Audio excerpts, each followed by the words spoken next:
Universal news के तमाम viewers को मेरा आदाब। इस बार का जो मुद्दा है वो समस्या है सदर बाजार की, चाहे वो बिजली के तार हो, ट्रैफिक हो। ये राजनीतिक मुद्दे नहीं उठाते, ये मुद्दे उठाते हैं, पब्लिक के मुद्दे उठाते हैं, व्यापारियों के मुद्दे उठाते हैं। और इनकी कोशिश हमेशा रहती है जो सदर बाजार मार्केट है ये देश की सर्वश्रेष्ठ मार्केट हो, तमाम यहाँ फैसिलिटीज मिले और यहाँ जो परेशानियां हैं वो दूर हो। फेडरेशन ऑफ ट्रेडर्स एसोसिएशन सदर बाजार के चेयरमैन परमजीत सिंह पम्मा, जो किसी भी तारुफ के मोहताज नहीं है। और मैं एक और आपको बता दूं पम्मा जी की खासियत कि पम्मा जी जब बोलते हैं तो ना सिर्फ दिल्ली की बल्कि पूरे हिंदुस्तान की मीडिया आपको कवर करती है। इसलिए कवर करती है, ईमानदारी की बात करते हैं, बात देश की करते हैं, बात एकता की करते हैं, अखंडता की करते हैं, व्यापारियों के हित की करते हैं। तो आइए सीधा रुख करते हैं पम्मा जी से, पता करते हैं कि सदर बाजार की क्या है समस्या और किस तरह से ये होंगी दूर। यूनिवर्सल न्यूज के तमाम व्यूअर्स को मेरा आदाब। आज हम मौजूद है फेडरेशन ऑफ सदर बाजार ट्रेडर्स एसोसिएशन के चेयरमैन श्री परमजीत सिंह पम्मा, किसी भी तारुफ के मोहताज नहीं है। और लगातार ये जो एसोसिएशन है सदर बाजार मार्केट के लिए जो काम कर रहा है बेमिसाल है। तमाम लोग व्यापारी वर्ग और इनकी कोशिश ये है देश की सर्वश्रेष्ठ मार्केट बनाना सदर बाजार। अब ये बताइए जो मौजूदा बीजेपी सरकार आई है दिल्ली में, आपको कितनी उम्मीद है? देखिए, हमें काफी उम्मीद है, क्योंकि कारण क्या है, एक तो हमारे संसद सदस्य जो है वो बीजेपी के, दूसरी बात है यहाँ पर जो हमारी मुख्यमंत्री या प्रधानमंत्री ने जिस प्रकार कहा है कि दिल्ली में विकास होगा, दिल्ली में बातें नहीं होंगी, दिल्ली में किसी प्रकार की भी अब ये नहीं होगा कि एक दूसरे को अंधेरे में रखा जाएगा, दिल्ली में हर मंत्री सड़कों पे उतरेगा और कार्य करेगा। तो ये चीज हमारे लिए एक बहुत अच्छा संदेश है। और हमें लगता है कि दिल्ली में जो सदर बाजार है एशिया की सबसे बड़ी मार्केट कही जाती है, मगर विकास के नाम पर यहाँ पर बिल्कुल कुछ भी नहीं है।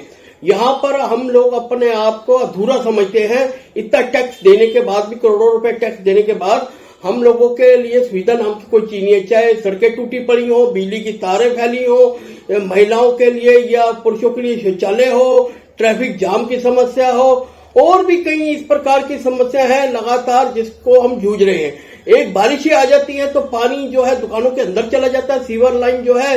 अब आप देखिए, हमारे दोनों विधायक जो हैं वो आप पार्टी के थे पिछली बार भी, अब भी, और जो जल बोर्ड आता था अंडर ही आता था, मगर एक सदर बाजार की एक रोड आती है जो मेन रोड है, आधी रोड आती है एक विधायक के अंदर, एक दूसरी रोड आती है एक विधायक के पास, मगर किसी प्रकार का भी सीवर लाइन का कोई कार्य नहीं हुआ। जल बोर्ड इसी बात को लेकर ये करता रहा, ये उनका लाइन में आ रहा है, ये उनकी लाइन में आ रहा है।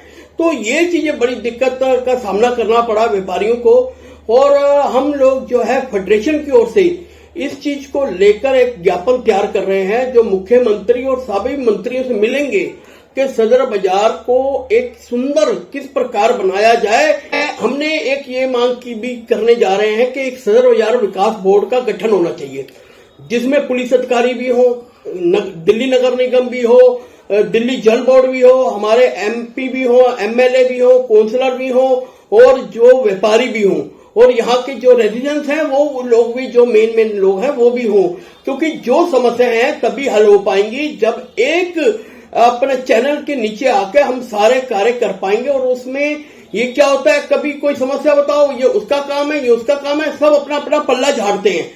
जब तक एक ऐसा सेंटर नहीं बनेगा जिसमें सारे लोग आए तो उसके जरिए काम कार्य हो, तब तक कभी भी विकास की यहाँ पर छवि नहीं चल पाएगी। यहाँ पर एक तरफ देख रहे हैं आप, मेट्रो का कार्य हो रहा है, काफी रोडें इस कारण भी बंद पड़ी हुई हैं। अभी एक साल और लगना है मेट्रो को, इसके लिए भी हमें बड़ी खुशी है कि मेट्रो आएगी। तो मगर मेट्रो आएगी तो उसकी पार्किंग के लिए लोगों के लिए कुछ भी ऐसा नहीं बनाया गया कि पार्किंग भी बने। पार्किंग जो है उनको मल्टी पार्किंग किस प्रकार बनानी है, किस प्रकार यहाँ पर मार्केट को सुंदर बनाना है, किस प्रकार यहाँ पर जब आग लग जाए या कुछ हो जाए, भगवान ना करे कोई घटना हो जाए, तो उसके लिए क्या क्या साधन होने चाहिए। मार्केट के लोगों को भी हम इसमें इन्वॉल्व करेंगे। ये चीजें लेकर हमारा एक ये है कि सदर बाजार विकास बोर्ड बनेगा तो उसमें सारा कुछ तय होगा उसी के जरिए। और हम ये पूरा भरोसा दिलाते हैं दिल्ली सरकार को, हम जीएसटी इतना दे देंगे सरकार को और कहीं देखने की जरूरत ही नहीं पड़ेगी, क्योंकि ऑनलाइन हमारा काफी बिजनेस ले गया है। ऑनलाइन बिजनेस क्यों ले रहे हैं आप ये बताइए? जब ऑनलाइन बिजनेस इसलिए ले रहा है, हमारे पास पार्किंग की सुविधा नहीं है। अगर कोई खरीदारी के लिए जाता है, पार्किंग मार्केटों में जाता है, पार्किंग नहीं है। हमारे पास वहां पर महिलाएं या जेंट्स शौचालय नहीं अच्छे हैं। हमारे पास वहां पर कोई ऐसा सावधान नहीं है जिसपे वो सुरक्षा के इंतजाम हो पाए, वहां पर गश्त अच्छी हो पाए, वहां पर महिलाओं की सुरक्षा हो पाए। ये होता है बेचारा कोई बच्चा होता है, कुछ होता है, शौचालय जाना हो तो वो नहीं है वहां पर, तो वो सोचते हम घर बैठ के ले लें। मगर मैं ये बताना चाहूंगा कि अगर ऑफलाइन शॉपिंग करती हैं तो एक महिला घर से या कोई एक बंदा घर से निकलता है तो कम से कम 20 लोगों को रोजगार मिलता है, जिसमें रिक्शे वाला भी होगा, जिसमें पापड़ी वाला भी होगा, जिसमें सब्जियों वाला भी होगा, जिसमें आपका मिठाई वाला भी होगा, पकोड़े वाला भी होगा, और भी जो कपड़े वाले, बच्चों के कपड़े हो गए, महिलाओं के कपड़े हो गए, और भी चीजें जो है, जब एक महिला घर से बाहर निकलती है खरीदारी करने, वो पूरे घर की खरीदारी करके आती है, चाहे सब्जियां हो, दालें हो, सब कुछ हो। जब ऑनलाइन खरीदारी करती है सिर्फ उतनी खरीदारी होती है कि सिर्फ मुझे अब इस टाइम ये कपड़ा चाहिए, सिर्फ एक कपड़ा चाहिए, या यहाँ पर चाय पत्ती चाहिए, यहाँ पर दूध चाहिए, वो उतनी खरीदारी होती है। इससे व्यापार का भी नुकसान हो रहा है, टैक्सेस का भी नुकसान हो रहा है, और मैं सबसे बड़ी बात कहूंगा कि इससे सबसे ज्यादा महिलाएं डिप्रेशन में जाती जा रही हैं। लोग डिप्रेशन, जब मार्केट में निकलेंगे तो बातचीत करेंगे, बातचीत करके उसमें एक दूसरे के साथ हंसी मजाक भी होगा, कई बातें भी होंगी, और जब ये चीज नहीं होती, घर पे बैठे बैठे वही मोबाइल हमारी आज जिंदगी में एक कैंसर का रूप लेता जा रहा है। तो मेरा यही कहना है, सरकार हर मार्केट में इस प्रकार की सुविधा बनाए, वहां अच्छी पार्किंग हो, अच्छी सुविधा हो।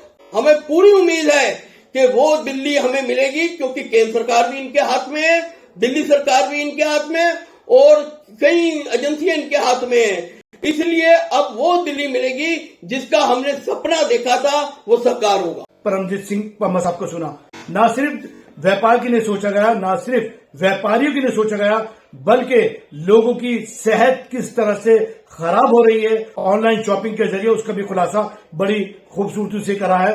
पम्मा साहब ने कहा है कि सदर बाजार विकास बोर्ड बनना चाहिए।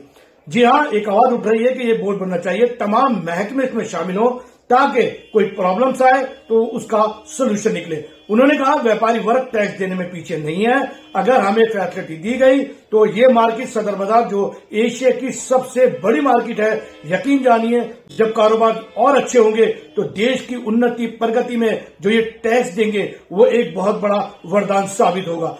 और कोशिश कर रहे हैं कि सदर बाजार विकास बोर्ड जब बनेगा, मार्केट यकीनन देश के लिए एक मिसाली मार्केट बनेगी, और इसी पे जो है कोशिशें जारी हैं और एक उम्मीद जगाई है। जी हाँ, एक उम्मीद जगाई है भाजपा सरकार से।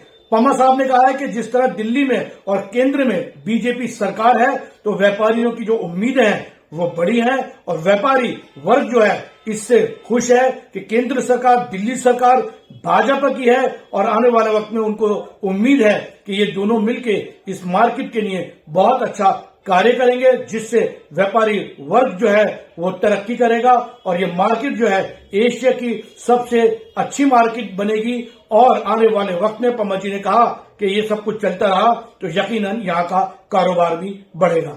इसी के साथ मैं आपसे इजाजत लेता हूँ। यूनिवर्सल न्यूज ब्यूरो, सदर बाजार, दिल्ली।